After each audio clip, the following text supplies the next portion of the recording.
So my name is Jazmin, and I am a postdoc at the Center for Evolutionary Hologenomics at the Globe Institute at the University of Copenhagen.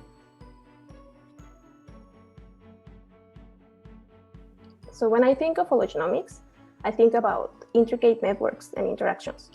Take, for instance, plants. They communicate through their complex root systems with their neighboring plants, but they also communicate with the microbia in the soil. And sometimes they form long-lasting symbiotic relationships.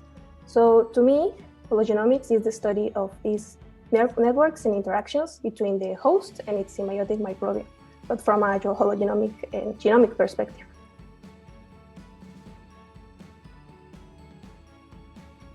So I study domestication and how plants and animals have evolved under the domestication process.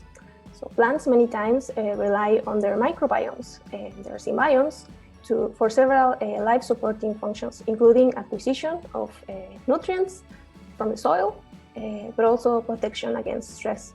So I'm really interested in how these microbes have contributed to plants' domestication and to their adaptation to new environments, but also how domestication has affected these interactions with their symbionts.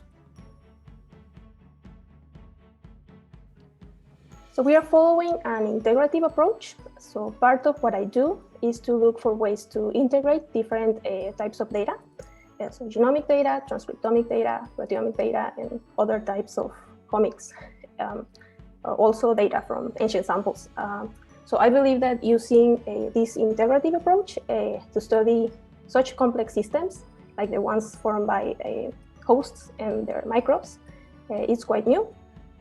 So I'm, for once, really looking forward to see what we can learn about domestication using this integrative hologenomic approach. So I work mostly with domesticated species. So in the past, I worked with archaeological remains of maize and grapes, but also dogs and wolves. So my fun fact is that on my mom's side of the family, they have a long tradition of being bakers. So they make a traditional type of bread from my home state in Mexico that is called pan ranchero. However, I've been never able to make a single loaf of bread that isn't too hard or that it tastes too yeasty. So I guess it's a good thing that I'm dedicating to science instead.